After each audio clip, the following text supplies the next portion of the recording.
Hey everybody, welcome to this live tech show number 17. We have difficulty problems. I know Google is having a lot of problems today. So we're working on a little something here. Please be patient. We are starting the show in a few seconds. It's just that we need to check out if the live feed works. Yep, live feed is not working. So something is happening in the live feed. Basically, we are going to continue the show. I'm sorry, but it seems that it's the direct feed that's not working today. So we're really sorry. Oh, here it goes. Here it goes. Working, guys. This is cool. We're now back in business. Live feed is working. Sorry about this. It seems Google has a lot of problems today. I know Google Docs in the news bulletin or talking Google Docs and having problems. I did see in a forum a little earlier that Hangouts was having problems. Since this stream is going through Hangouts, I'm thinking that it could have been a problem. So sorry guys if you are trying to view my feed and it doesn't work. So we're gonna try a little something now, see if it's working. Just really have a lot of hate it when things like that happen with the Google Hangouts. We have one spectator, so there's something probably happening. We're going to try to find the link here. So be patient, guys. I'm coming to it, and I'm going to try to post the link to my. Just going to try to post the link here from my YouTube channel. So you are watching the live hangout. This is show number 17. We are located in Montreal, Quebec, Canada. And we're trying to have it working somehow, even though everything seems not to want to. So we're really hoping that everybody hangs on here. So even Facebook was down.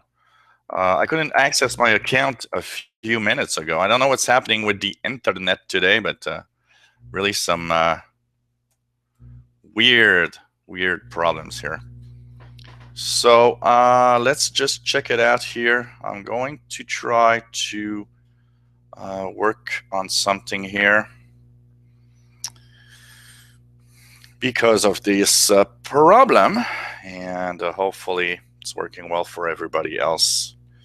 I could see that I'm live from let's just check it out here. I'm going to try to so it's working here. So sorry guys, I'm gonna try out, go back to your link here.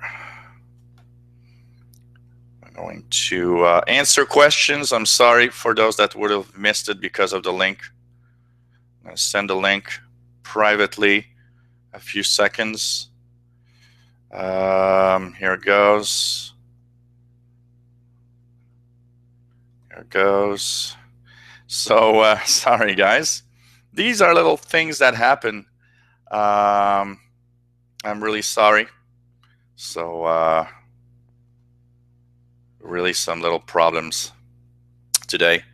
Like I was saying, I've got some problems from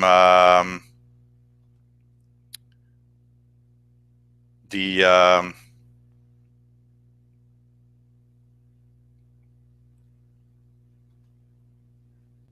I have there's been a lot of web problems today. Like I was saying, Facebook was down a little bit earlier. Couldn't access my account. It seems a lot of the services for the Google stuff is really messed up. So sorry guys, we're getting into it. So slowly we're building our stream of people watching. Obviously, we'll probably miss some people today, but the recorded show will be available on the channel. So hope that everybody can at least have it live. So we are from Montreal, Quebec, Canada. Live show number 17. We like it like that. Technical problems while doing a live show. Everything is always possible, and that's why, you know what, eventually I'm thinking of moving away from Hangouts and doing it somewhere else, because of all the problems we have here, Twitch, or maybe have it on Ustream or something. This is part of what I want to do because it's just too improbable. We have too many problems with the Hangouts in the last few hours and days and weeks and months. And we've particularly had a lot of problems with this show. So it's very, very weird what's happening. So I hope everybody's finding the live show and coming on to our live feed as we slowly get here. Just going to check it out again. Make sure that everything is working. So, yep, this is going to be removed. So I'm going to just remove a little something here on the channel.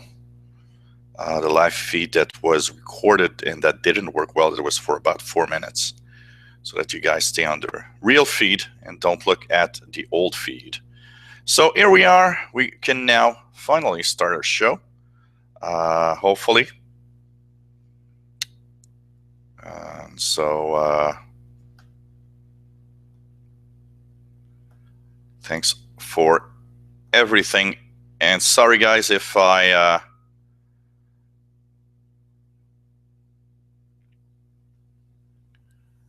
for the problems. So today we got some questions from last week, and that's keeping our cool while everything is falling apart live on the internet. So welcome to the live show. What I was saying, I want to thank everybody. I had a little call this week for donations, and you guys have really gone through, and I really thank everybody that sent some generous donations here. And well, I've already spent some of that money for all sorts of new things. For example, in a few weeks, this headset will be gone. We're going to have wireless microphones clipped to your shirt or something. I won't be using these headsets for the live show. More movements possible, and it's going to work much better. I've already ordered also for the stream itself, because some of the problems with the stream I've noticed, because it's Wi-Fi and I'm a little far away. Basically, what's happening is that I have cutouts, and you might have noticed that there's cutouts throughout the show, and that's because Wi-Fi is not made for HD streaming all the time when you're sending, and especially because I'm not next to my router but in another room. So I received this week my 50 feet of Cat6 Ethernet cable. So I've ordered wireless microphones and receivers. I've ordered some batteries for the laptop, some batteries for the HD camera. I've ordered all sorts of things that will improve the broadcast. New lighting equipment, so we'll have better lighting. We'll have even more interesting shows. So I think that's going to be cool. And I think that is going to be the fun thing about your donations, always used for the equipment for the show. So thanks everyone that sent donations. It's really, really welcome. So we're on the live tech show number 17. We're running a little late because the Hangouts with the first link didn't work. So I restarted the stream, and this one seems to work. I can see that there's a number of people watching. I did see from the start there was something. Usually after about 20, 30 seconds, I could see the number of people watching. That's slowly moving up.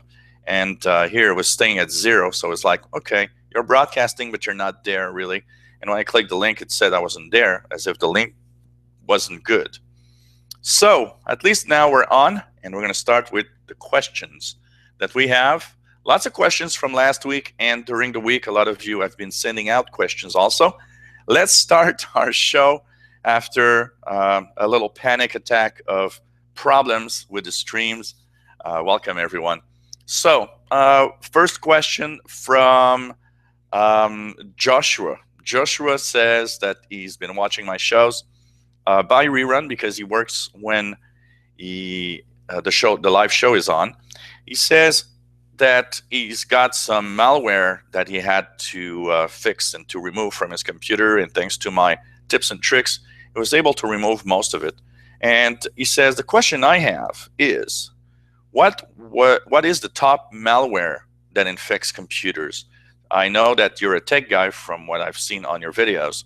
So what are the top malware that you see, or viruses on computers? And thank you for answering my question. Continue the shows. They are very, very interesting. So Joshua, top malware for PCs. Yeah, as a tech guy, you know what? Probably the number one request I get from pretty much everybody is removing malware from computers. And it is true that it's, something really, really bad. So basically, what's happening is people download stuff, and it comes with other crapware, and your computer gets infected with all sorts of crapware and stuff. So basically, the most popular malware type stuff is, things like super anti-spyware and whatever, super antivirus 2016. Things like that. They get fooled by that. Also, there's a lot of things that aren't necessarily that bad, but they are, a nuisance. So I've went on a website that's interesting here because I thought that that would resume it pretty well. And here's the top, if we're talking of 2015, okay, top malwares that were in 2015. So we have ransomware that were part of the top malware. I did see a lot of this type of malware. Ransomware is basically your computer either has a screen that says, okay, the cops have caught you doing illegal stuff on the internet, and we're gonna let you go, but you'll have to pay $150. That's one part of it, ransomware. And it totally blocks the computer. I mean, when you try to access your computer, forget it. There's no possible way to access your computer. So basically,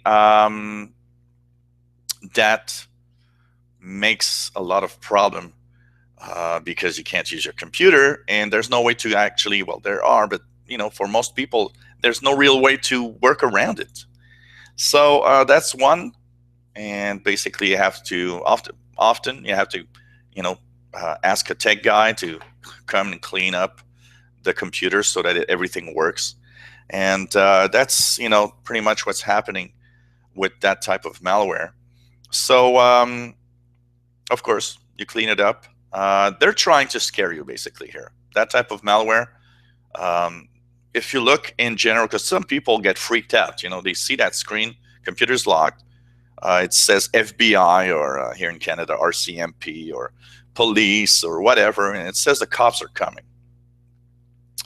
And some people are freaked out. They're like, what? Okay, what do I do?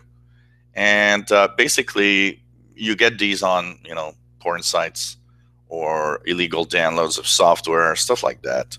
And you get, that type of ransomware. So basically, I'm sure some people have paid, and because I know that these bad guys actually made millions using ransomware, which is, horrible and sad when you think about it, giving money to bad guys like that. Of course, in my case, there's the possibility of, cleaning it up or trying to remove, because some are kind of hard. Some are well made, and even if you go in safe mode, they restart. Even in safe mode, they restart in there, and it's difficult to go around it. So you have to, sometimes go into command lines and stuff like that to remove it. It's not always easy. Another one that I've seen quite often in the past year is CryptoLocker.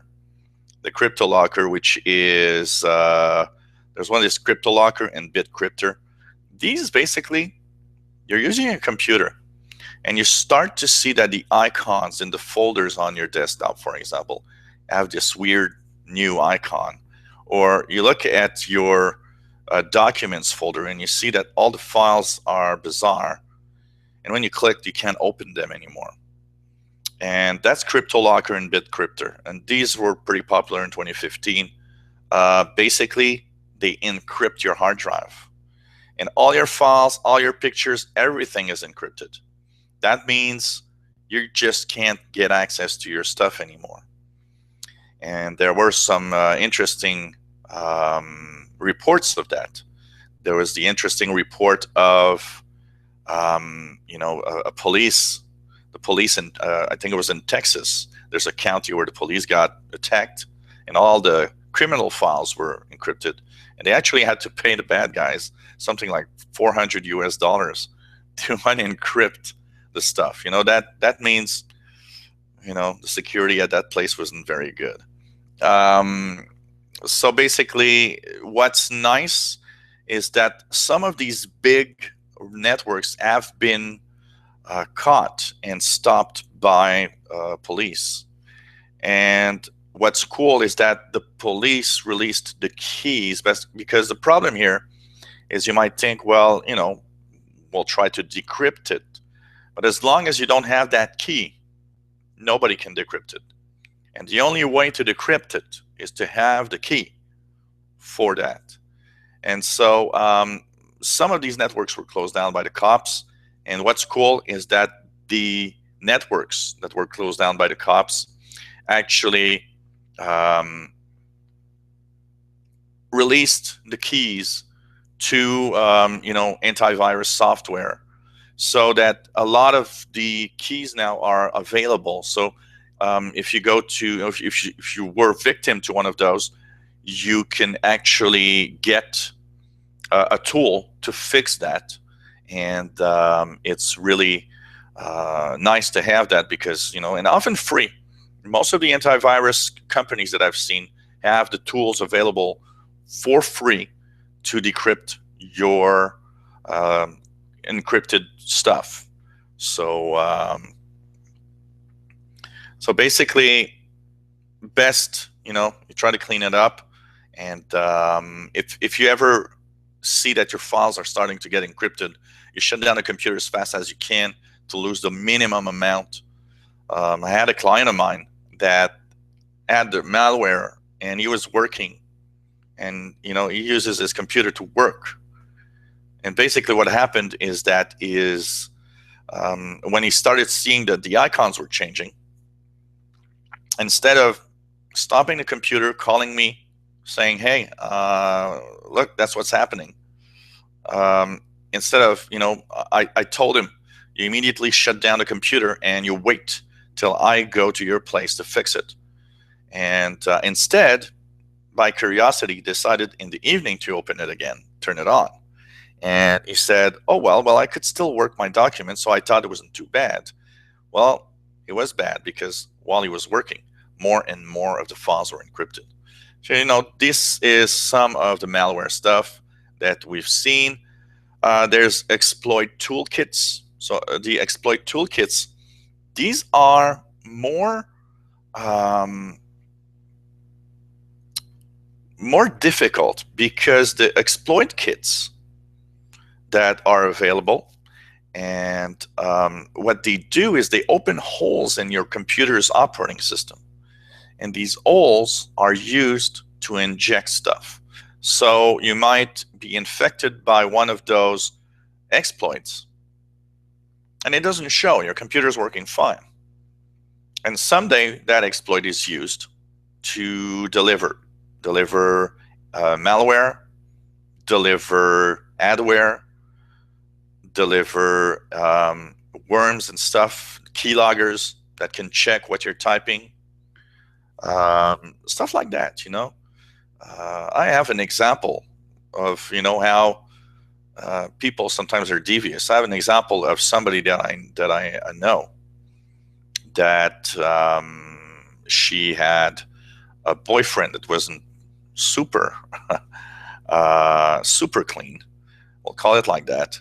And basically, what happened is that when she left him, he had injected a keylogger that he could look at from his home, and he could steal all her personal data, passwords. He changed the passwords to all her accounts. So these are all little things you can use exploits to actually use these kits to exploit.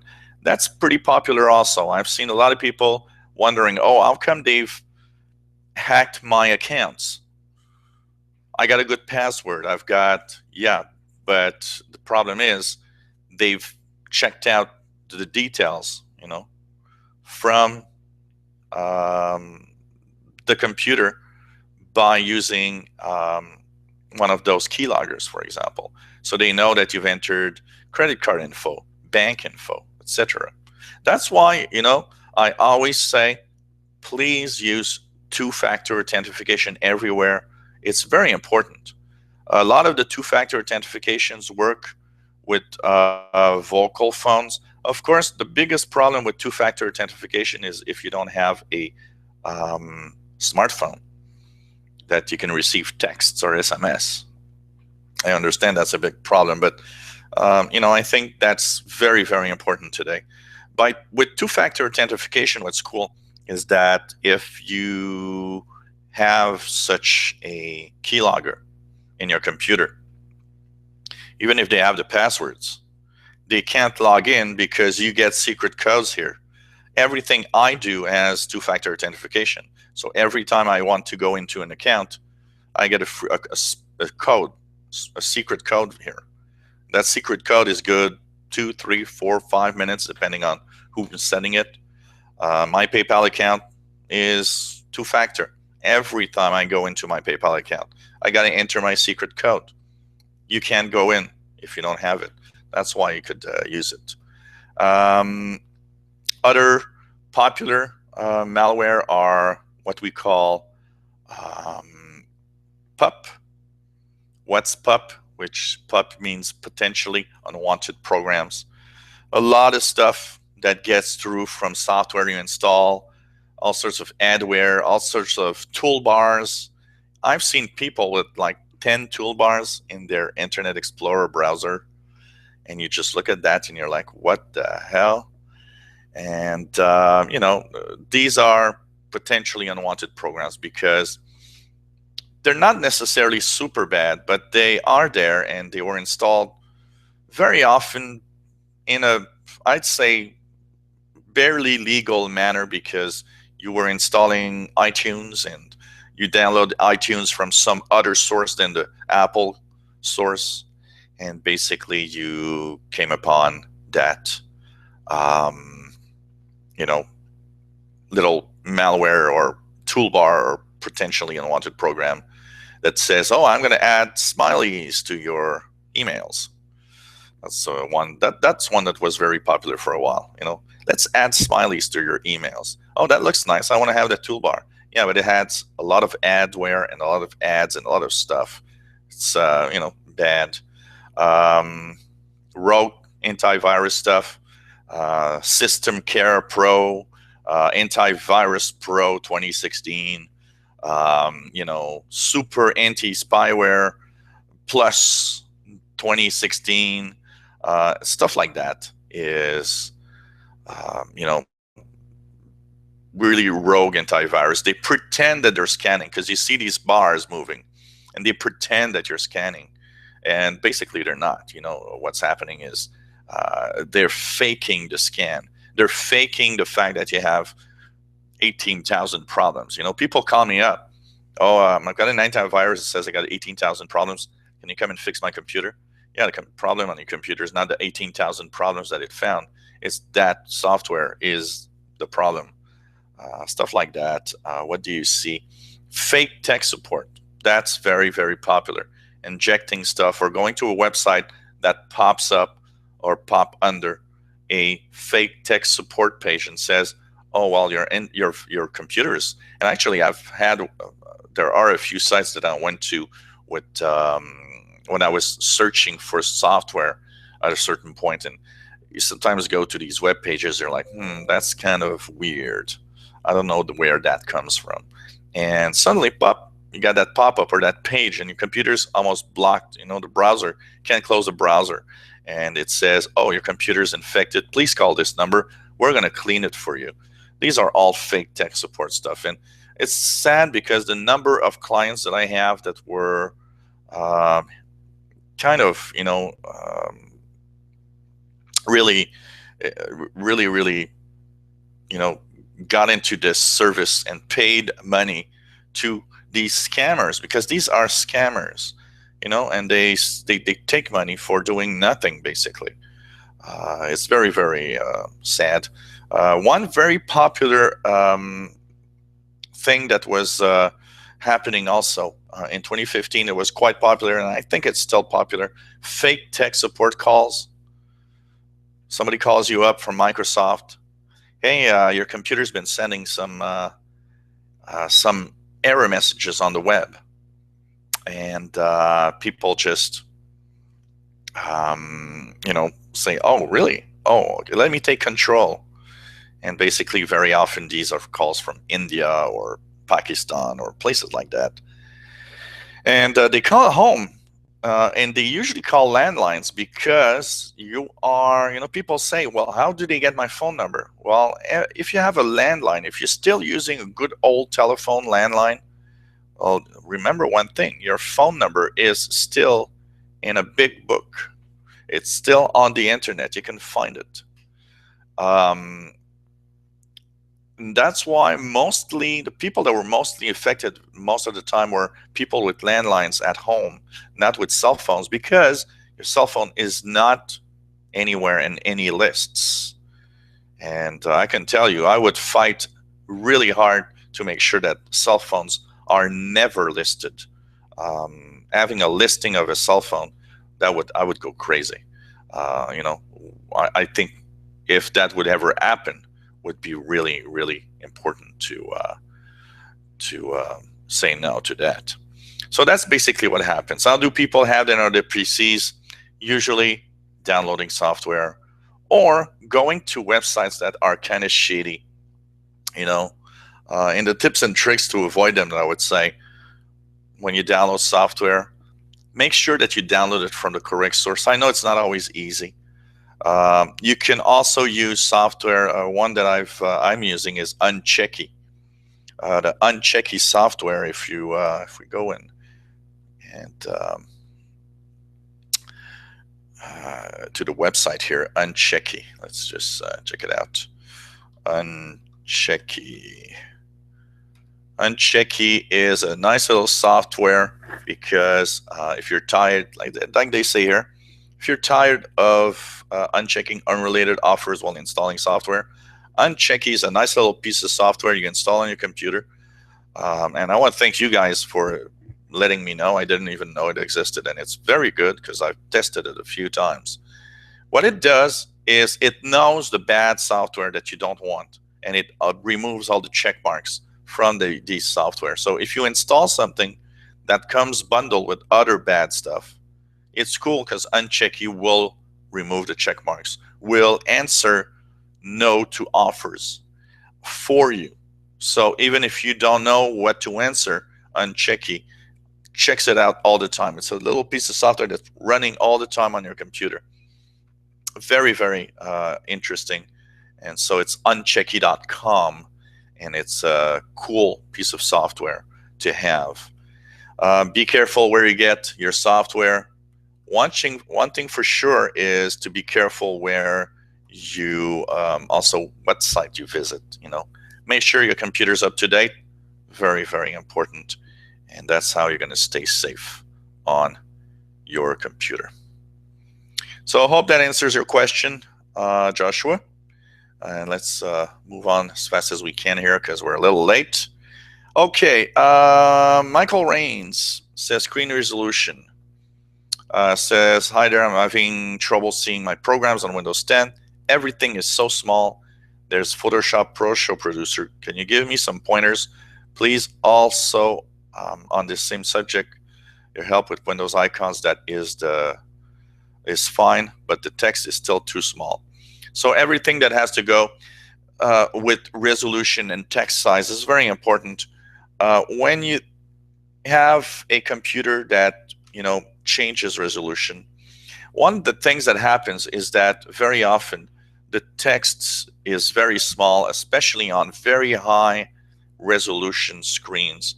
So remember that you can actually go into either the Cortana search or into your settings. Simply type text size, and you'll see something called change the size of apps on the screen. So you can check this out.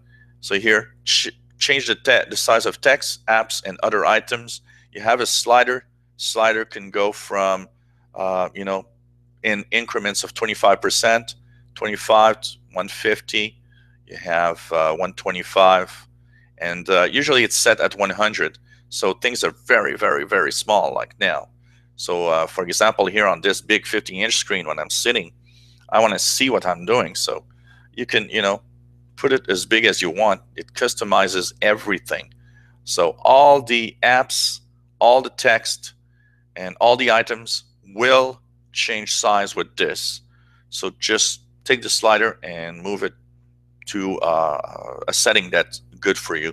That should pretty much fix the problems you're having with everything being so small on your screen, because I know what it is and I understand very well the problems you might have. So that's how you work on making things bigger. And one last little tip on the browser. When you're in an internet browser, remember one thing is that when you go on a website, so say here we're going to spaceweather.com. Here it goes. We have the text size that is at a certain level.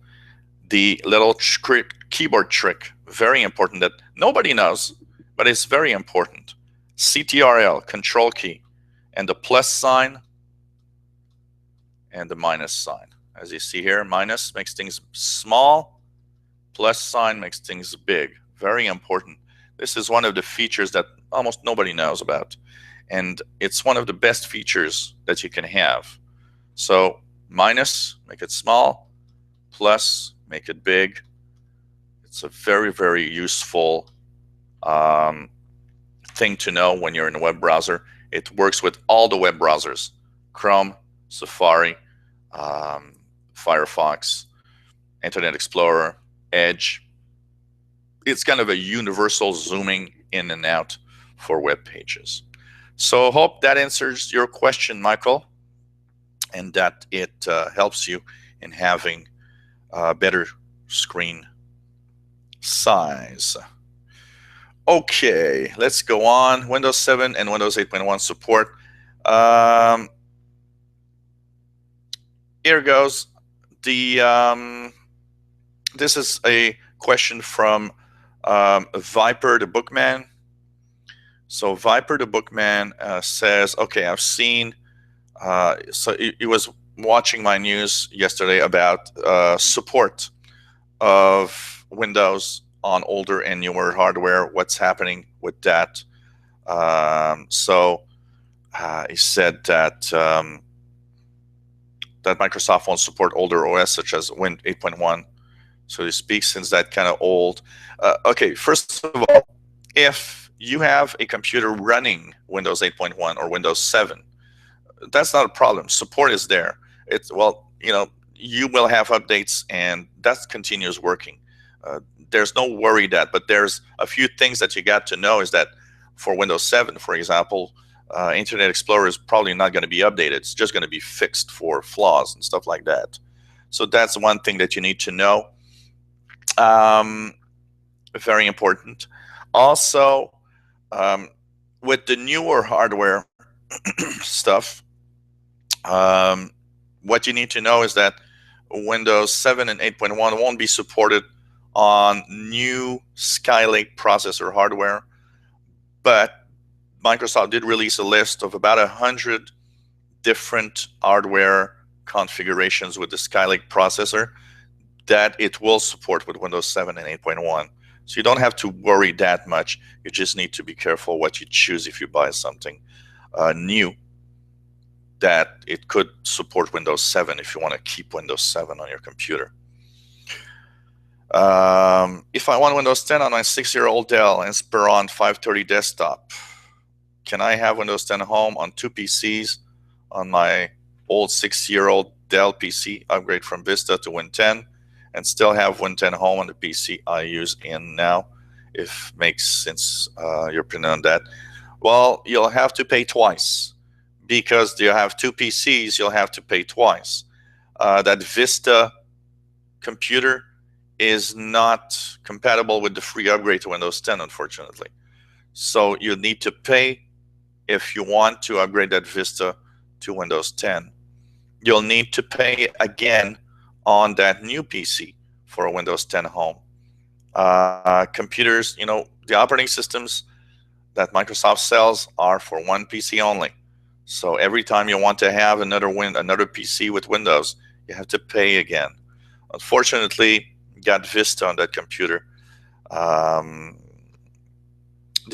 thing that I would probably say is look at maybe the possibility. I've seen computer stores selling Windows 7 at rebate because it's now old, and they're trying to sell all the old hardware and old stuff that they have. So you might find a Windows 7 for cheap and upgrade your Vista. If you buy an upgrade license from Windows 7 from Vista to, because you already have Vista, I think it only costs like $69. That would enable you to upgrade from Vista to 7 for $69, which is cheaper than buying Windows 10, which is like $139 or $49. And from that Windows 7, you could use a free upgrade to Windows 10 because you've upgraded to Windows 7. That would be a possibility that I would see maybe the best for your Vista machine. Get a cheap upgrade. So the upgrade version is like a full version. It's just that it relies on the fact that you already have Windows to go to Windows 7. And these are cheaper than the full versions that have a separate license, because you can clean install on their home. So that would be one way of cheaply going to Windows 10, using a upgrade version of Windows 7, if you can still find one. And what do you have here? If I can't have Win 10 Home on old PC, do you know why Microsoft won't let users put Windows 10 Home on another PC as well as have it on the PC I use in now? Hope this makes sense. Well, it's simple. They want to sell Windows. That's the thing. Windows licensing is made in a way that it's one PC for each version of Windows, for each key of Windows. Unfortunately, that's the way they work. So, and finally, to answer your last questions, about my new live show, and also about the shows that I have now. When you go on the YouTube channel, and we're going to go here on a YouTube channel, because the question he's asking, he says, how can I find the shows that you are making on YouTube channels? Well, when you go on YouTube channels, any YouTube channel, you have the possibility when you are on a YouTube channel. So let's click any YouTube channel here. So here's got a YouTube channel. Let's go to this YouTube channel. Every YouTube channel that you go to, you have playlists available. So if you click on my username, the official Windows channel, you will see the playlist name. And when you click playlists, you will see a list of my shows. Every show that I do live is in a playlist. So the live shows that I do, like this one, are in a playlist, and the new show that I'm doing, the one that I'll be doing afterwards, is also included on a playlist. So just click playlist and you'll see them appear all side by side. Hope that answers your questions, and thank you for your questions, my friend Viper the Bookman. Take care. Always nice to have you on board. So Microsoft lists some new hardware for those that were scared. I'm not going to get Windows 7 or 8 to work on new Skylake processor hardware. Microsoft did release a list of hardware support. So check it out on the web. Very important. Okay, let's continue. So new tech show, quickly. Just going to answer this question quickly about my new tech show. Today, 6 p.m. Eastern, 2300 hours UTC, we have the second edition of our new tech show.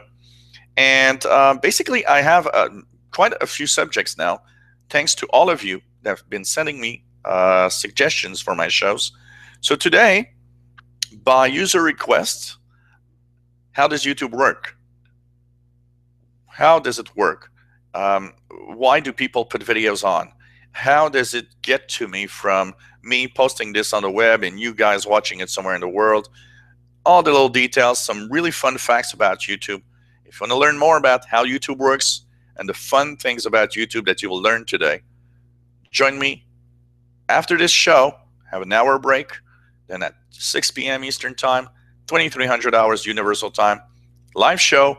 How does YouTube work? Hope you're going to be there. And this is by user request. And next week, we're going to talk about music formats, high quality music formats, also by user request. So that's going to be fun also. We're going to learn a lot of new things. And I learned stuff while doing the shows. It's kind of fun. Okay, questions from Rimkov Ariso. I love your videos. Do you have any information if we will have a Windows 11? That's a question. We also, in the same little slide here, answer a question from Benadi Birma. I don't know if I spelled it or said it right. And he's saying, I love your videos. They've helped me a lot on my computers. I do not have a Windows 10 machine yet, but question, I want to buy a computer later this year. What will be the new happenings of Windows 10 this year? And there'll be changes? Will it be more complete, updated? What will happen? So that's where we're going to check it out. And also has a second question, and he says, I've got Windows 7. When is end of support for Windows 7? Thank you for your answers. Looking forward. Thank you very much. So for the questions, when is the next, when is Windows 11, first of all? We still think, and the official word is that Windows 11 is not in the works, really. We're not exactly sure what's happening with that. Microsoft is not talking to us. I'm one of those that think that from now on, instead of having like numberings like this, Windows will have some weird new kind of numbering. And I wouldn't be surprised, as we got Windows 8.1, I wouldn't be surprised that we'll get Windows 10.1, 10.2, 10.3. That would technically be like Windows 11, 12, 13, and another. It's kind of weird. We still don't know anything. Microsoft still, said not very long ago, Windows 10 is the last version of Windows ever. I don't know. It's we're not sure what's happening. And the reason why is the Windows 10 is the first operating system that is extremely different from the last operating systems. In Windows XP, in Windows Vista 7, 8, we add updates that would improve the operating system, improve, given new features, maybe send, of course, security updates, but improve it with time. But it came to a point where it was layer upon layer. And Windows XP is an example. Why do Windows XP, why do they stop with Windows XP at some point? It's because Windows XP had 3 service packs. And we were like putting layers over layers of, fixes in here, adding new features. You got to think about one thing, one question that people ask me is, why do they make new Windows all the time? Remember that every time a Windows is out, we have the state of technology that is at that moment. Windows XP was at the beginning of the internet craze. It wasn't made for today's problems with security. It wasn't made for today's way of working. And what happens is, with time, the operating system itself gets obsolete versus the hardware and the things that we need to do with it. It doesn't answer correctly to new types of hardware. It's slower for some features because we didn't think we would have, say, 5 or 4 terabyte drives when Windows XP was out. So Windows XP could not see a 2 terabyte drive. Stuff like that. So that's why there's new versions of Windows. And Windows 10 is new because it is the first operating system that is actually not putting layer over layer. It's actually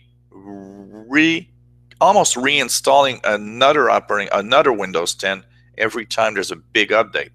That's why the November update, when it came, looked like a big Windows install, because it replaced the old Windows 10 with a new version with new features. And because of that new way of working, technically every time we have a big update, we almost pretty much have a new version of Windows, and they can add the features that was impossible in older versions when they do that. What is next for Windows 10 in 2016? What we know as of yet, okay, and interesting today, because today we've learned that there's a big jump in the numbering of insider previews, and that Microsoft jumped from like 11.107 to 14.251, something like that, in the builds internally at Microsoft. So we're hoping that this week we'll have as insiders the build of that number that probably has a lot of new features. Now, these builds are for Redstone. Redstone is the first big step of Windows 10 for regular users this year. As of now, we still think it's in June. There's been a lot of talk about the Redstone update being pushed back. For the latest news that I have, and that most tech journalists have, is that we're still in June for this one. Another big update would come somewhere in October or November. So there would be 2 major updates this year to Windows 10, but the biggest update is the one in June. It promises to bring a lot of new features to Windows 10. We're not sure exactly as to what a lot is, and Microsoft has already said, take it easy. There are some features that won't be ready, so that's something to be careful about. And when is free support ending for Windows 7? Windows 7 support ends on 2020, and Windows 8 support ends in 2023. So Windows 8.1, very careful, because Windows 8 is already gone. Windows 8 support is already dead. Windows 8.1, 2023. Windows 7, is 2020. So we're still 4 years away from end of support of Windows 7. I wouldn't be surprised it could be pushed back because we're still at 40 something percent of Windows 7. I don't know if how many people will actually be moving on to to Windows 10 from Windows 7. That's probably going to dictate a lot of what's happening. That's for sure. So, hope it answers your question, my friend. Just a little answer from Tim Robinson here regarding what we were talking about a little earlier. Malware and viruses and stuff. Tim saying a friend of mine had this on his Android phone and didn't know what to do. I reset the phone and it was gone. It was the same one you mentioned. Police pay X amount to free it back up. Anyways, the reset phone worked. See, every device is possible with that type of problem. Every device has the possibility to get infected. The only device that's kind of a little immune to it, even though not impossible, is more like the iPhone because it's a locked system. The iPhone has a system that's closed down and everything in the store is checked out. On Android, it's more like a PC. Android, pretty much install what you want. You can even bypass the store and install packages like you would install a program on a PC. That's why things like that might happen. Continuing with the questions at a fast pace so we could try to answer as many today. Doug, 1990 Sunbird, asks the question, is it easy to upgrade from Windows Vista to Windows 10? Thing is, Windows Vista to Windows 10, the problem is you won't have a Windows 10 for free. So it means you have to pay. And the question that probably comes to mind when I think of older machines like Vista, and same thing, Windows XP, because that's something I get asked often, Windows XP to Windows 10. You know what? It means the computer you're using is getting quite old. A Vista machine means that you've got it somewhere in 2006 or something like that. 2006 or 2007. It's a really old computer. It's like you've got a computer that could be as old as 8 years. I'm not sure, I have a Toshiba here that I've upgraded to Windows 10. That Toshiba computer had Windows Vista at start. Then I moved it to Windows 7 and used a free upgrade to Windows 10. And it does work. And it works quite fine. But on these older hardware, I would almost say keep the computer as long as it works. And maybe think of something brand new instead. If you have an XP machine, I would probably immediately say, wait till you have a new computer. And it's kind of hard to justify very often to pay for a Windows to upgrade a machine. That's something that I'm not very fond of. And even in my own clients, when we had to pay for an operating system, I was like, wait. I think you can wait. It's maybe the best thing you can do.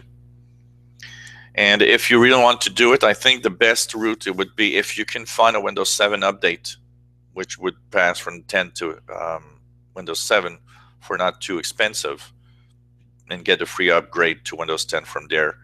And at the same time, the Windows 10 icon that checks compatibility will tell you if yes or not your computer is compatible.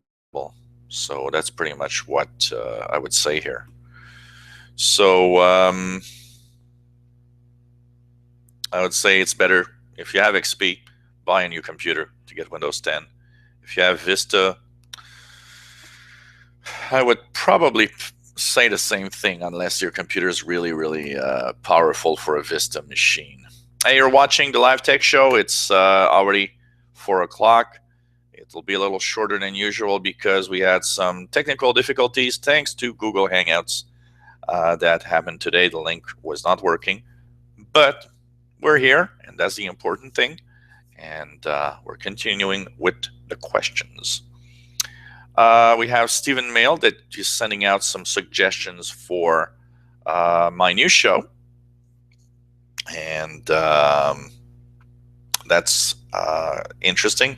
I will be doing one of those. So that's one of the subjects that I will be talking about. He wants me to talk about the different operating systems, not just Windows, but Mac and Linux and so on, and what's the difference. And while we're in there, we'll talk about even larger. We'll talk about not just Mac, not just Linux. We'll also talk about iOS for iPhones and iPads. We'll also talk about Android, key differences, and that's going to be interesting. And that's coming in a future show, maybe in 3 weeks' time, as the next show next week will be about music formats or audio formats. So thanks for the suggestions. He says, on another matter, I ran another problem, weird problem. Lately, when I turn on my Windows 10 laptop, the mouse did not work. This does happen every time. Doesn't happen every time, but has happened a few times. What could cause this? It fixed by unplugging and plugging it in. Okay, what I would say, if your computer was in sleep mode and not totally shut down, it's possible that it was because it didn't wake up well. And when you unplug it and plug it back, it kind of resets everything, and it's probably a USB mouse, so resets kind of the driver if you want. But there's one little thing here, and I want to talk about PC problems related to winter, because there are some problems related to winter that people don't know about. Or not just winter, if you live in a very dry place, if you live in a almost desert place, if you live in a place where humidity levels are very low, it's very dry. And in the winter, I talk about the winter because in the winter, when we use heating, the amount of humidity gets real low. To give you an example, I've got two weather stations here that give me the inside level of humidity. And typically in the summer, humidity in a home is about 40 to 60%, plays somewhere in there. Even sometimes it goes higher when it's raining. But in the winter, everything's shut down. We're heating, and the colder it is outside, the more heat it is inside. What happens is the humidity goes down to 30% and below. I just looked before the show. We're at 22% here. Really too dry. Should be more like a 40% for a comfortable thing here. So what happens? Mouse stops working, touchpad on the laptop stops responding. Happens often. Why? Because we're wearing clothes like this nice wool jacket here. And basically what's happening is that this is always moving. Static electricity charge. You touch the touchpad, you're touching your mouse. The static electricity zaps your mouse, zaps your touchpad. And the touchpad stops working, or the mouse stops working. In your case, you can unplug and plug it back, so it's not too bad. But in a touchpad on a laptop, for example, you're kind of having a little problem here because the touchpad stopped working. It could also be a freeze. I've seen it happen in my case with a USB connection. I plugged in a USB thing, like a thumb drive, and I had too much static charge. I did feel a little static discharge to the USB port. Complete computer completely froze up. So these are things that can happen because of the dry environment. It's very important. A lot of people don't know that and wonder why sometimes it happens. And in winter, that could be a big problem. If your computer is at a place where you have carpeting, stuff like that. So I suggest that you have something metal close to you that you can touch every time you want to touch your computer, especially in winter. If you get that habit of touching a little metal frame or a little, you don't need much, just a little bit of metal. When you'll touch it, it's going to discharge. So when you touch your computer afterwards, it's okay. Um, I've not seen people zap their computer into a point where it couldn't work anymore, but I would say that a big static discharge from you to your computer probably could break it. I wouldn't be surprised. If you think of the fact that there are thousands and thousands of volts in there, um, I wouldn't be surprised.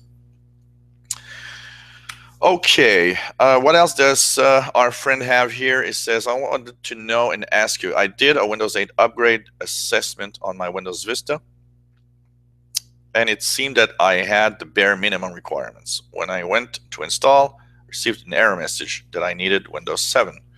I even tried Windows 10, but the same problem.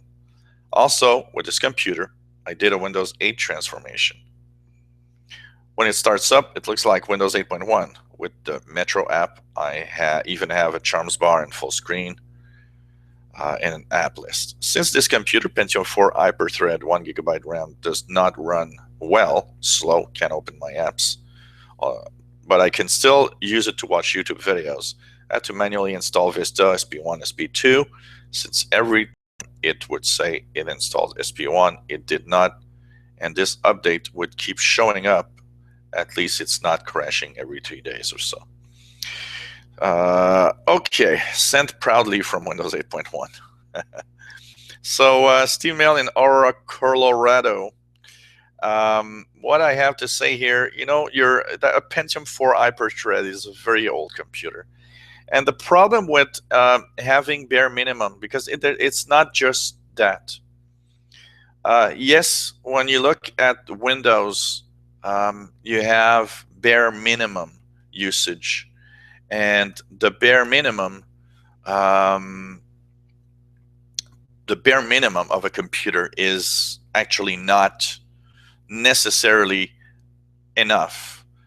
Yes, you need a bare minimum of amount of memory and disk space and graphics card, but it might not have that minimum in the fact that there could be drivers that are not existent.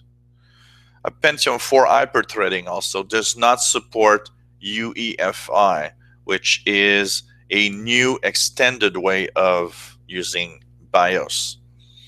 And basically, modern operating systems like Windows 10 will not want to install on a computer that doesn't have that bare minimum. So that's why it probably doesn't, want to install at all. And you probably could move to Windows 7, but when a bare minimum computer, it's just so slow that I understand. It's better to keep it, with an old operating system, have it working, keep it to that Windows, and have it working like that. Okay. So Peter Sargent, by the way, and also another guy named Mark B, as we don't have his second name, are the big winners of my next week's show for my new tech show, Learn the Tech. And a lot of you, by the way, and I want to thank you, have given me some really positive comments about my new show.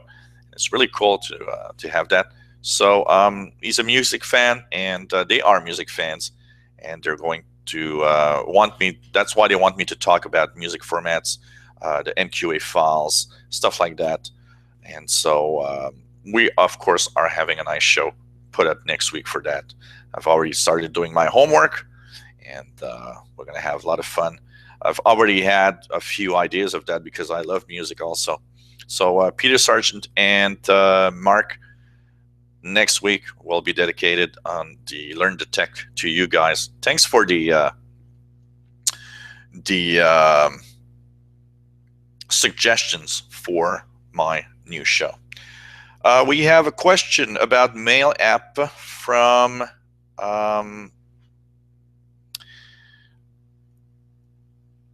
Cheryl. Cheryl says that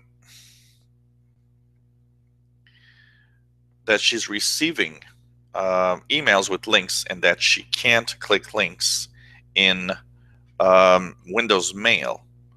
So that's interesting. It's links in Windows 10 Mail app. So when you receive a link through the Mail app, the problem is a lot of problems with the Mail app is that very often the Mail app does not want you to open links. It's kind of a security feature to prevent you from clicking links in that would be potentially dangerous. So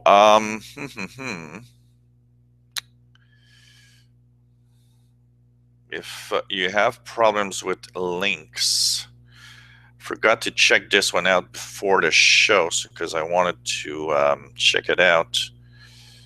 There's one thing for sure: make sure that your default browser is set up.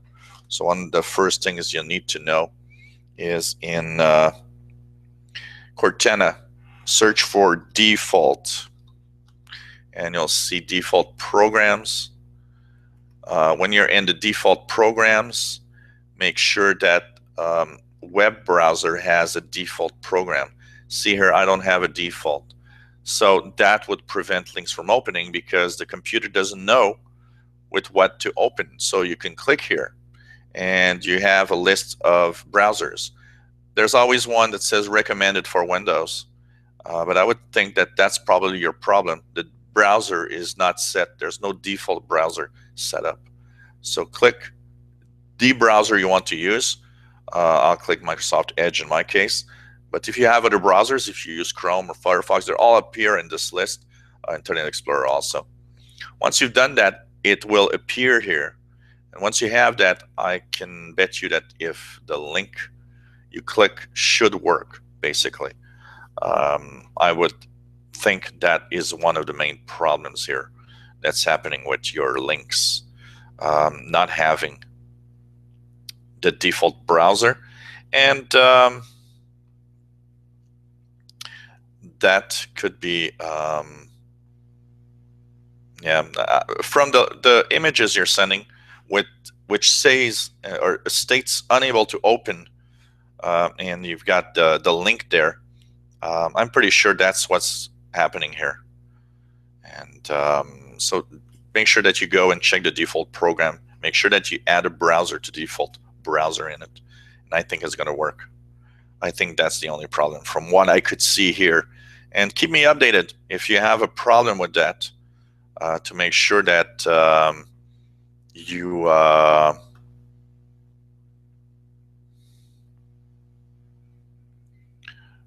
hope that you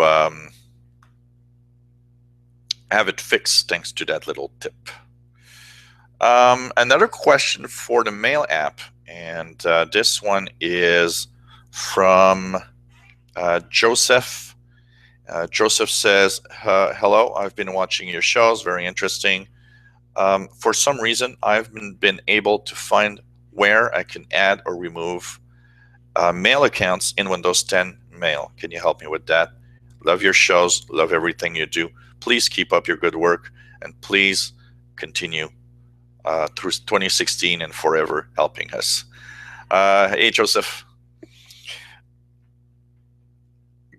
What you'll do is you'll go into your Mail app, and in your Mail app, so in your Mail app, so here goes, accounts,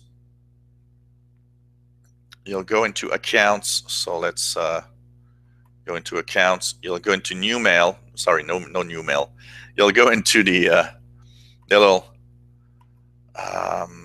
accounts here, and at the bottom there's a little pinwheel.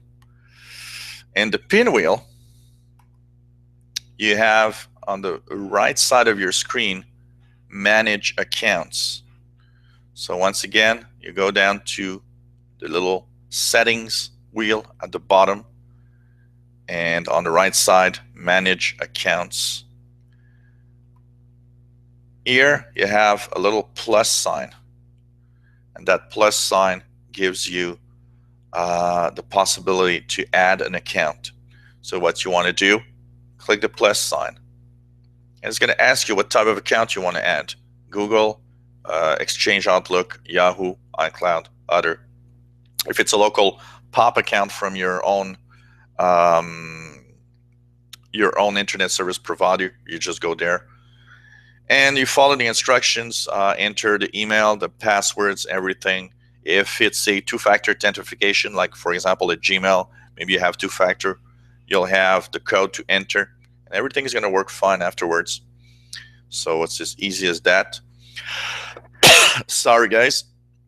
As to the accounts also, if you're into manage an account, when you have many accounts, you'll be able to remove an account if you have more than one. And that's very important, because the default account, the one that's created when you install Windows 10, you cannot remove it from Mail. That's a fact. So the same Microsoft account you're using, you cannot remove it from Mail. It's impossible to remove it from there, unfortunately.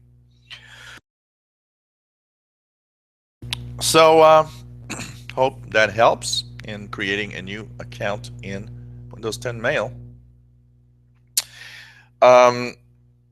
Somebody also that I unfortunately removed is email without knowing who he or she was, and I'm really sorry. And because I removed it from my iPhone, for some reason it doesn't show up in the trash. How to enable the dark theme in Mail. So when you're in your Mail, once again, you go into Windows 10 Mail. In the Mail app, when you click, once again, the options. So let's just check it out here. Little pinwheel options. You have personalizations. So in the personalizations here, you have the colors that you can use, and you have the light and the dark theme available from there. And you can actually change your Mail to dark theme instead of a light theme. So that is where you do things. And you can also, personalize your account, using colors and accents that you'd like. So you see here it changes the colors of what it looks like in my computer. So it's sort of, little adjustments here that you can actually use. And you've got background on, fill entire window. You can use different backgrounds and stuff in the Mail app if you want. So it's pretty cool for that. So all you have to do, settings, personalizations, and you'll have light and dark theme for Mail. It's as easy as that. Easy as that. Okay, one quick shout out to Carol. Carol, you were talking about your subtitles of the downpod player. And so one of the things that I was thinking, you've played the same, because you see that the DVDs that you play don't have subtitles, and that's fine, but it seems to be on video files that you have on your computer. When you play the same video files, have you tried on another player to see if it works? If you still don't find it working right, you can always change your downpod player for VLC player. I guess that would fix it also. Just install VLC player. which is another player, and remove the DOM pod player. It's interesting because here I don't have that problem, but from what I've seen from you guys and girls, um, it's that there's it seems a common problem to have these subtitles appear in DOM pod player. So and thanks for the nice comment about the great addition to Learn the Tech, my new show. Really nice to have you, and nice to have you, Carol. It's fun to have women watch the show. I have actually many women watch my show, so it's pretty cool.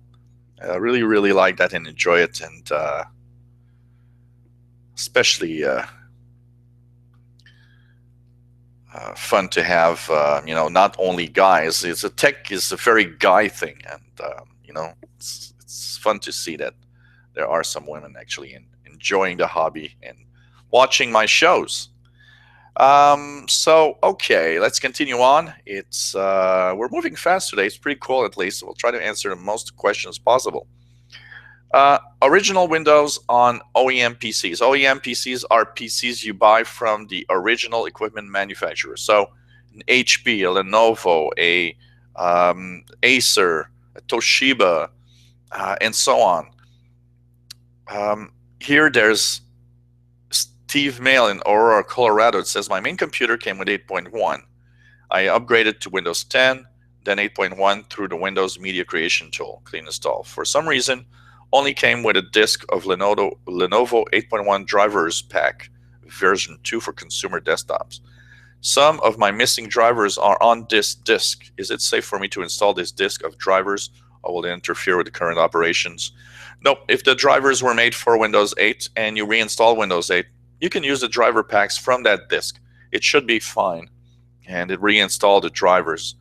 It says, I've not been able to find the missing drivers at the Lenovo website.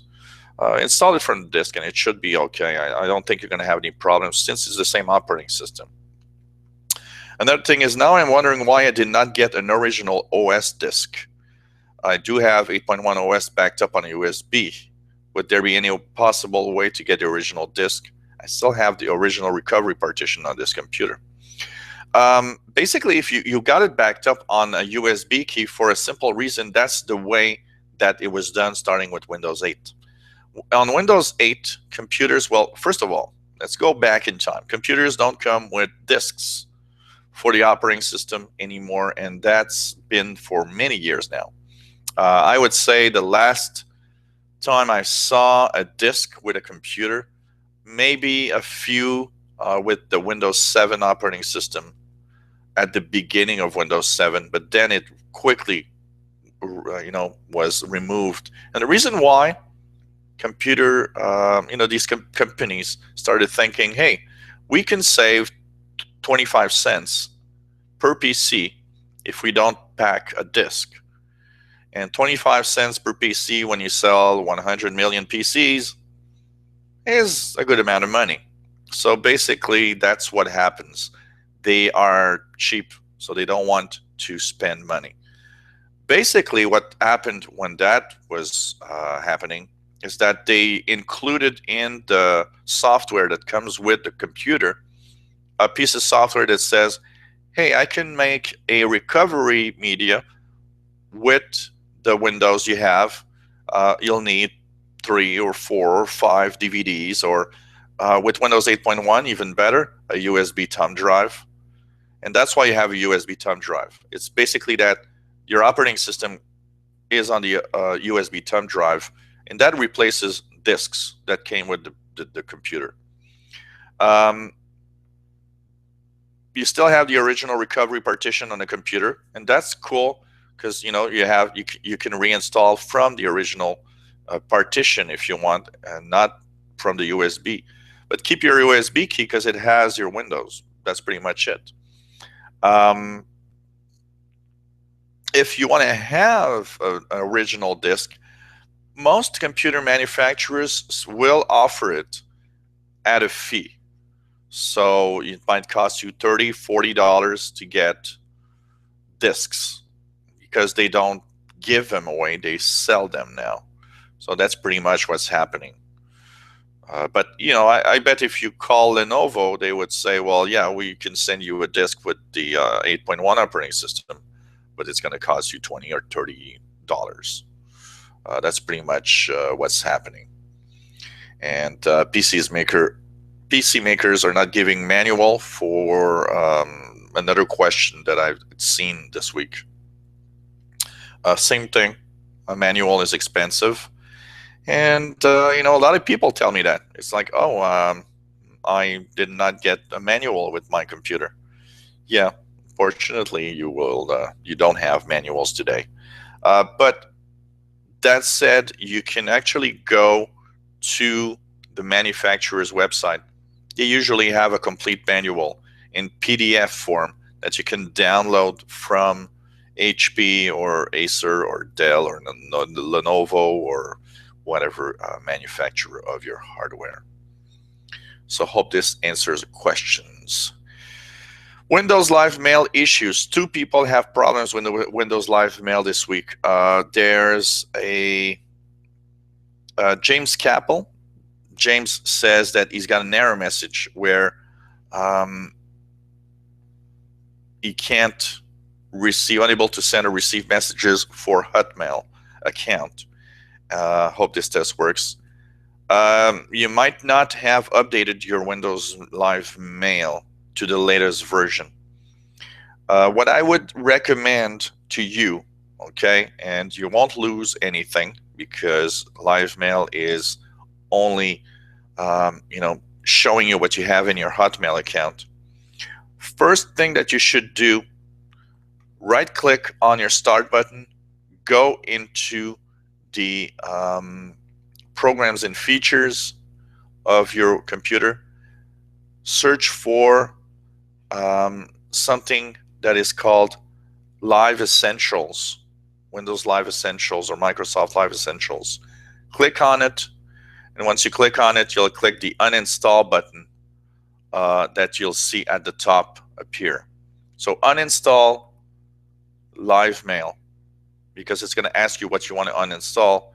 Just make sure you uninstall the Live Mail. First step. Second step, you'll go onto the internet, and if I can find my pointer, here it goes. On the internet, simply type Windows Live Essentials. Essentials. And basically it's going to send you to the Windows Essentials from Microsoft. Make sure that you're on the Microsoft.com website. Make sure it looks like this. Very important. Don't download it from anywhere else than this website. You'll click the Download Now button, and there you will choose Windows Live Mail. Uncheck anything that you don't want because it comes with a ton of other software. Just check out Windows Live Mail. Reinstall it from this. That will ensure that you have the latest version available. And from there, re-enter the email and the password for your Hotmail account. And I can bet you that it's probably going to work fine. What I think is happening is that your Hotmail account or your Windows Live Essentials is not updated. And because it's not updated, it cannot work with Hotmail right now. So try that, and I'm pretty sure that you're going to have it working correctly. So remove it and reinstall it from the Windows Essentials page. That's going to be correct. If you have any problems, let me know, of course. And thank you for that question. So you're watching the Live Tech Show number 17, Tuesday, January 26, 2016.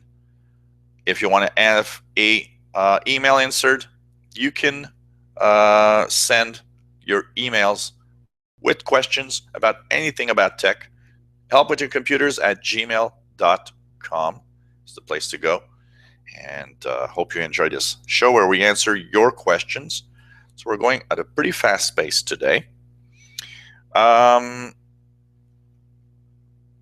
new questions. So we'll go into new questions for today because we are now at today, and that's pretty cool. So here goes. Tim Robinson says, "Hi Joe, looking forward to the shows tonight. I've been watching a few videos on YouTube with much interest about PCI Express SSC cards. Have you had any experience with these? I'm curious as to the real world uses. I know some people want to the utmost speed when it's not actually needed, and in a lot of cases even noticeable. Also, there are these designed to run in PCI Express 1X slot so that a PCI Express card can still occupy the regular full-sized and speed PCI Express slot. Many thanks and hope you're all well."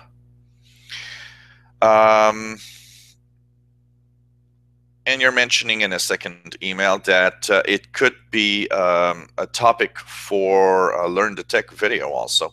And that is actually interesting because when I read your email, you made me think that we could have a Learn the Tech show about storage and about hard drives, SSDs, and all of that. So I will keep that suggestions. And probably in about 3 weeks, we're going to talk about that. And we're going to talk about storage in general, hard drives, cloud, external hard drives, internal hard drives, magnetic hard drives, SSDs, memory, all of the possible ways that we can use. And we'll talk about these features also. So I'm going to keep that for a new show. That's for sure, my friend. And thanks for the suggestions because it gives me some nice ideas of Learn the Tech shows that I will be sending out in the next few weeks. Okay, so another question here, and let's just check it out. So we have David that is in California. David says, "Hi, I've been enjoying your shows, and I have a question that came to mind when you were talking about your donations. I've heard a lot about PayPal, and I've noticed that you were using PayPal for those. What is PayPal, and how does it work exactly? Thanks for your answer. I'm pretty ignorant, and I'm a little scared of experimenting online. Thanks for the answer." Okay, PayPal. And actually, you're not the only one that asked me for PayPal. There are a lot of people that actually told me this week, what is PayPal and what is that and what does it do? PayPal.com. Here it says, send money without extra fees and so on. Basically, PayPal, think about PayPal as being a middle guy. You are the buyer or the seller, or your business. There's PayPal, and there's that person that wants to buy or sell or whatever at the other end also. An example, I'm a buyer and I want to get something on eBay. PayPal exists for a very, very interesting purpose. PayPal, when eBay started, one of the first problems that came up is, okay, I want to buy this from a Chinese guy that I don't know who he is, and I got to give out my credit card number. And of course, everybody was like, not sure. PayPal is the reason why it exists. Basically, you use PayPal because you put your credit card in PayPal, which means that when you buy from that Chinese guy, instead of sending out the link or the information of your credit card, what it does is only sends an amount of money. So say that that Chinese guy has something that you want and it's $100 US. Instead of having to take out your credit card, you now put a PayPal account. And the PayPal account, you can set it up with your bank account. So it takes the money directly from your checking account, for example. I often do that because I like that. Buying from my checking account means I buy with money I have instead of credit card buying with money that I maybe not have that I'm actually using from a credit card. So there are different ways of paying, as you see: credit card, checking account, so on. And that's why it's cool, because PayPal doesn't give any of that information to nobody. What happens? PayPal takes the money from you and sends only money to that guy with all the information to where to send the stuff that you buy. And basically, that's how it happens. It's really a man in the middle for transactions. How does it work? Well, PayPal takes a percent of transactions, and there's like fees. There's a little percentage that you take in the exchange of money. You're buying in US dollars, you're in euros, or you're in Canadian dollars like me. Well, of course, in the exchange, they're going to take a little something. That's how they pay themselves. And so PayPal is a great way of paying because it's pretty secure. You're just sending money to someone. And that's the good thing. They can't say, I'm taking money. You have to send money. Of course, you can add stuff that take money. So, for example, Netflix. Netflix can be paid through PayPal.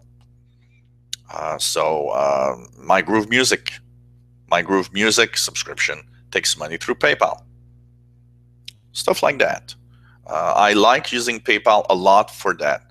PayPal also adds a layer of security in, and lately more and more, with the fact that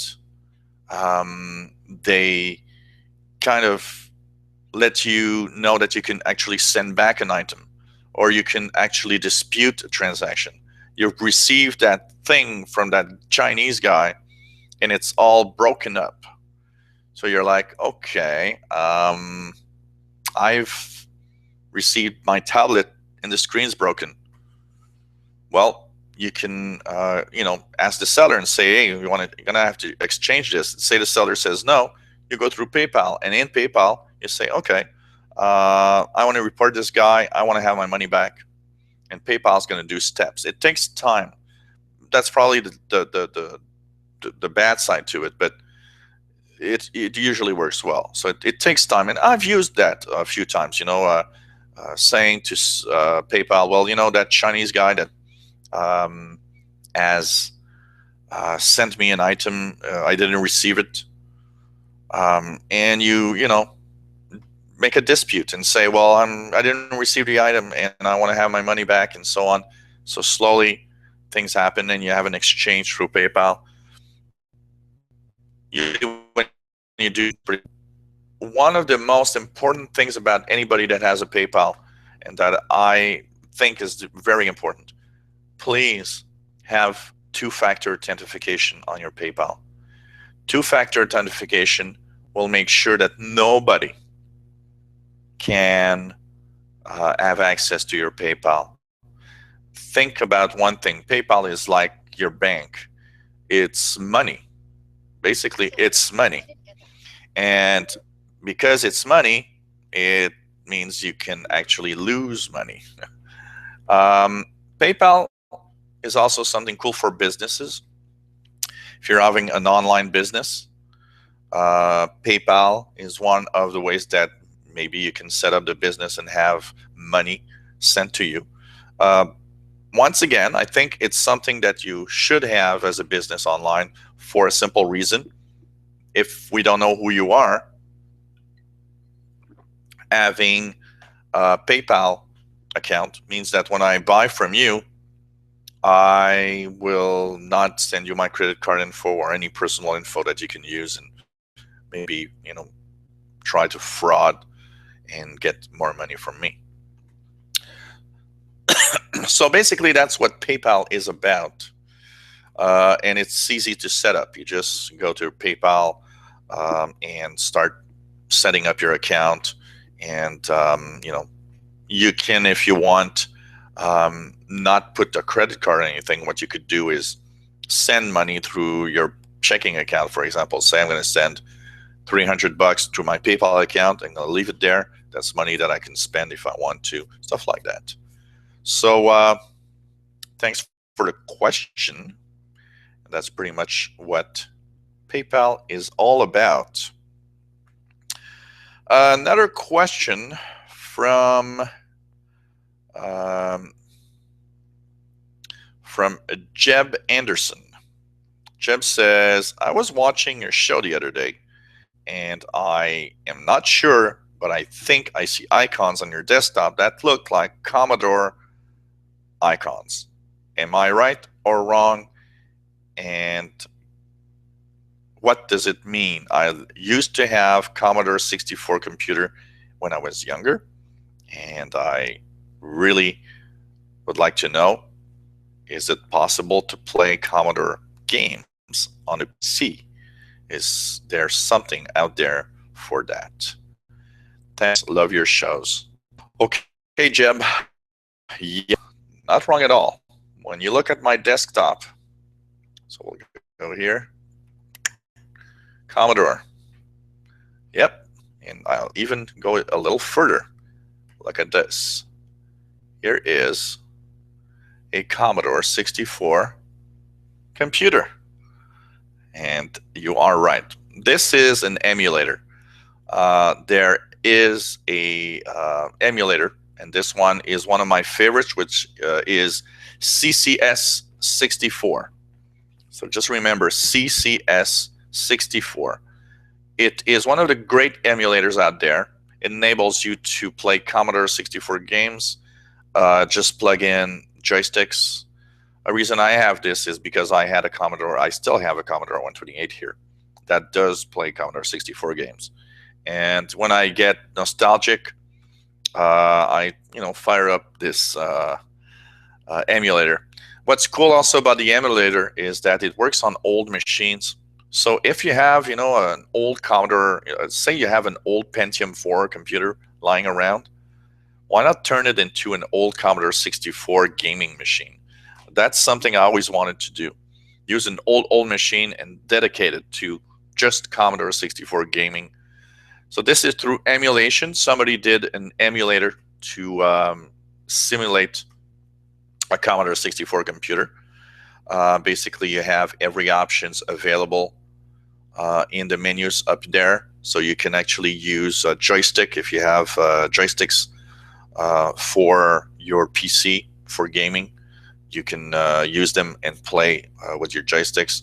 No joysticks, you can set up your keyboard and use your keyboard keys to emulate a joystick and have fun playing every game. So basically, once you do that, all you have to do is get the different games that you might want to play. So for example, here is an old friend of mine that I played a lot back then, Montezuma's Revenge. So you just click on it, and it works exactly like a Commodore 64. All you have to do is, press, and you're playing a game. And this is an old original game back then. Stay here. I've got another one here called Gin Genie. Did I have another one? Well, here, Gin Genie. This is another Commodore 64 game that I played back then. You can even program old games if you have magazines or if you have programs lying around. You can type the programs in. It's exactly like a Commodore. So it works fine. And it's a great way to go back in time. As for Commodore 64, where do you get the games, you might ask? Well, all you have to do is just type Commodore 64 D64, which is the file format for images of Commodore 64 D64, and you have full of websites. So you got Planet Emu that has Commodore 64 games here. You've got where to download ROMs files, different websites that will show up. I'd say hurry up a little bit. So here you've got a lot of the games by alphabetical order, and you've got pretty much everything that ever existed for Commodore, by the way, on that. Um, what I was saying is hurry up to download these files because of the length of time that is from the Commodore 64 era in today. There are less and less people interested. So the Commodore emulations that are available online are slowly going away. I was lucky. I found about 4 or 5 years ago a huge file to download on the internet that was like a 2 GB, and it contained all of the Commodore 64 software that ever existed, including all the games. And I was really lucky to find that, so I preciously keep it backed up in 2 or 3 different areas. So I've got it here, I've got it in another computer, I've got it on OneDrive. So I want to make sure I don't lose it and I don't have to download these games. And typically you download one of these games and you can simply load them in the emulator as they were discs for the Commodore 64. It's as easy as that. So yep, you have not seen wrong about Commodore 64 stuff on my screen here. So thanks for your question, and we'll take another one here. We have Sophia. Nice to have women watching. That's cool. Sophia is asking the question: the sound on my computer is very low. I barely can hear it. I have to put on earphones when I want to listen to the sound. And I usually had real strong sound, but since I got my computer fixed, sound is bad. It's very low. Is there something that happened? Is my sound card broken or speakers? It's a HP laptop, and it only happens since I got it fixed. Sophia, one of the things that might be wrong, okay, there are a lot of things, and not knowing exactly what model you have and not knowing exactly what came with your computer. First possibility, it's possible that they did something when they fixed it. I don't know what type of fixing they did on your laptop, but maybe they kind of broke something, or the speakers are maybe not in the correctly spaced, or something happened there. That could be a possibility. Remember one thing also, there are multiple volumes and they're all independent. One of the things that I often say to people, when you have no volume, check your speaker volume here in the bottom. Make sure that it's all the way through. But also remember one thing, is that when you play music, okay, you have a volume here, but the players have a volume also. So for example, let's go to YouTube. Say you're watching me and you're saying, okay, I have to put earphones to listen to this guy when he does his live show. It's not loud enough. Well, when you click a video, you've noticed that there's a volume control here on the window. A lot of people don't see this, and what happens is that they don't understand that, oh yeah, full volume here, but look, there's another one there, and that's independent. The volume level from here is not the volume level here. It's another volume. Computers have different volumes at different places. If you're using a player of some sort to listen to music, like for example, I'm using the DOM pod player, there's a volume control here. It's once again totally independent. Look how it's strong. It's almost full volume here, but look at my main volume. It's only a quarter, not even. So you got to make sure that all the volumes everywhere you're listening to are Okay. You can also right click on your volume and go into playback devices. If you right click on the volume, go into playback devices, make sure that everything is right. And you can, of course, test the speakers. You can use the configure speakers to make sure that your speakers are set right. Sometimes if the speakers are set for 5.1 sound or quadraphonic, but you only have stereo, it can sound weird. That's for sure. One last thing that might be the problem, and that happens very often on PCs.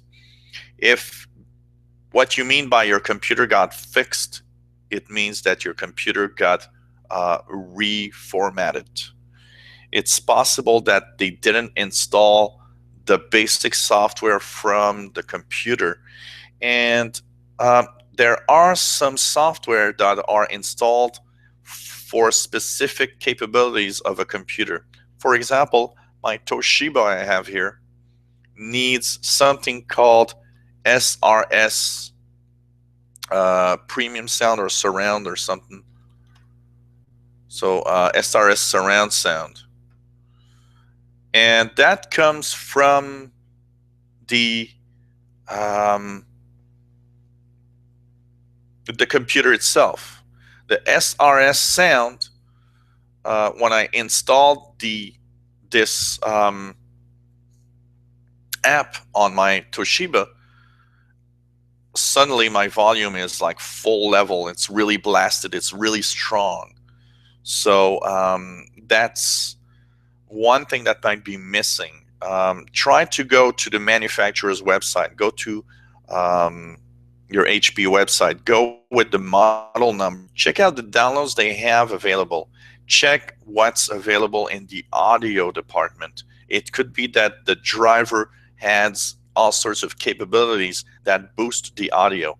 I have that on my Toshiba, and I had it on another computer once. And when that software was not there, sound was much weaker than it was usually. So check that out for sure, and we'll be hopefully you'll be able to get it working right. So thanks for your question, and hopefully, there's nothing more annoying than having sound that it's not totally there. That's for sure. Um, Last question that we'll answer today. We have. Let me just check here. I lost a page. Okay. We have Francis. Francis says, "Hi, I've already written with some questions in the past. Here's the question.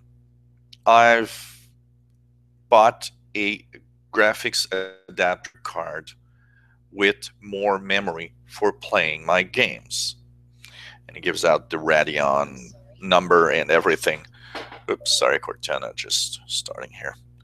And he's giving out the Radeon card number and so on. And he says, one thing that I've noticed, I thought that having more memory on a graphics card would make my games faster, and they are not. Actually, that card seems to be even a little slower, because when I look at the frame rates, they aren't as high as the original card that I have. Is it because the RAM memory on it might be bad, or am I not understanding a feature of RAM on graphics adapters? Thanks for your answer. And can you tell me what good graphics cards for less than $200 I could buy that would really make it better? Okay, here goes. The thing is, Francis, graphics adapters come with an amount of memory. And the reason why graphics adapters have memory is because they need that space to create all the visuals that you see.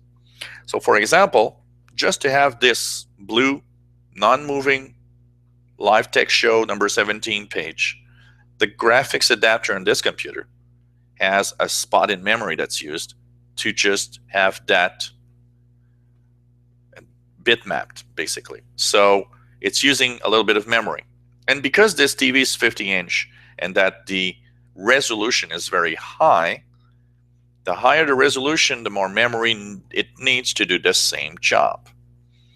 Now, one of the common features of buying a new graphics card for gaming, having more RAM. Because the more RAM the graphics card has, usually the more space it has for all the textures and all the frames of the games that you're playing, usually is faster, but there's a limit to that. Graphics cards, pretty much every website that I've seen talking about graphics adapters seem to say that when the graphics adapter is as 1 GB of RAM, more than 1 GB is usually too much for most gaming purposes. It doesn't mean that there's too much always, but it does seem that after 1 GB of RAM on board a graphics adapter, most games don't use it, first of all. If you have really recent games, maybe up to a 2 GB of RAM, I think could be fine. But it doesn't mean that it's going to be faster. There's a lot of things playing here.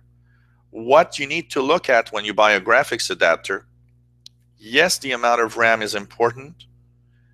What's even more important is the clocking of the CPU or the GPU.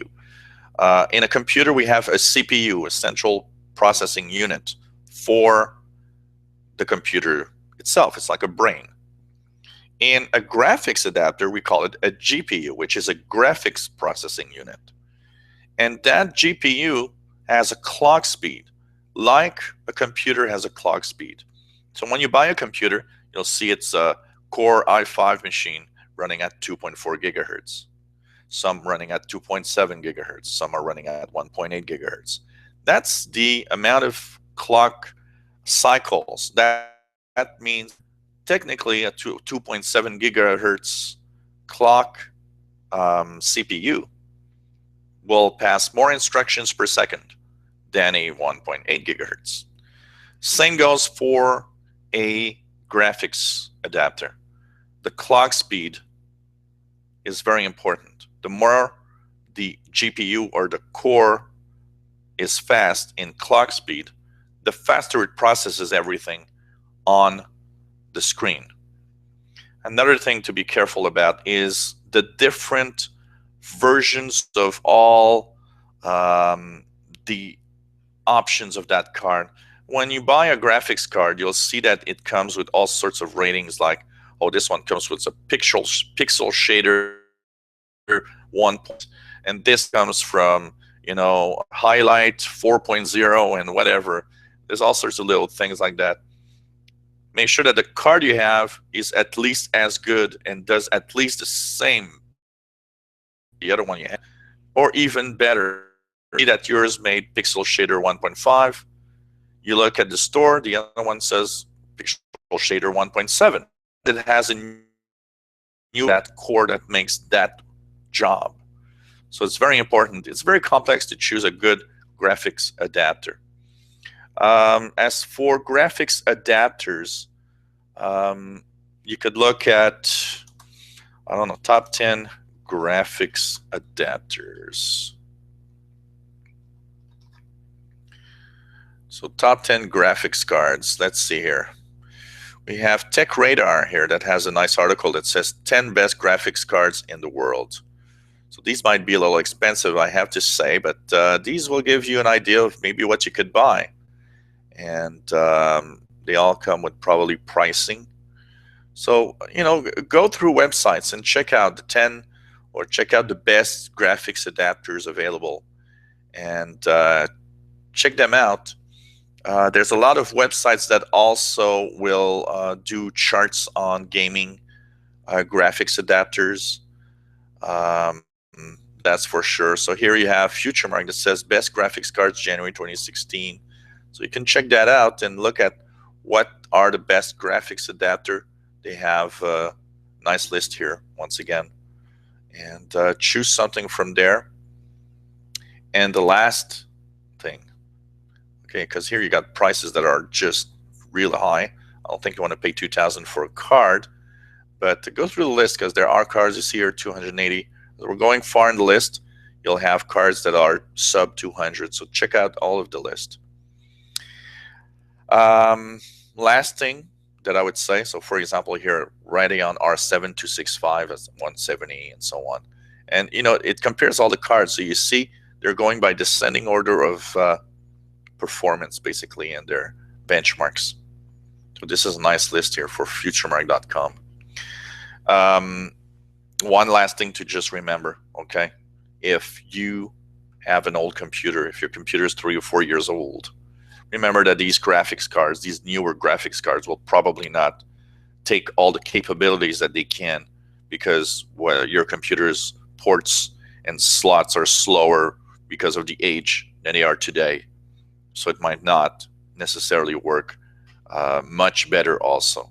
So hope you can choose something that will work fine for you, and that is going to give you something cool to play with. So hey, this was a live tech show number 17. We had a little bit of problems at the start, but hey, we got it fixed and we were back online. We're not totally at 2 hours, but at least we've got all the questions that were backed up, and we still have maybe 4 or 5 questions unanswered for today that I will answer next week. You got questions? helpwithyourcomputers@gmail.com. Any questions about any type of technology, about Windows, about all sorts of problems you might have, let us know. You can send questions during the week. They'll be answered in the show. And if I don't answer it, that means I haven't gone to your questions yet. We'll push it back to next week. Thanks for watching. Remember, in exactly 56 minutes time, Learn the Tech Show in 1 hour's time. Here, links will be posted in about 15 to 20 minutes. Hope to see you guys there. Today we're talking about how does YouTube work. Hope you're going to have a lot of fun. And thanks for being here. And once again, thank you everyone that have sent me some donations for me to update my stuff, to update all my technology, and have better shows in the future. Take care, guys.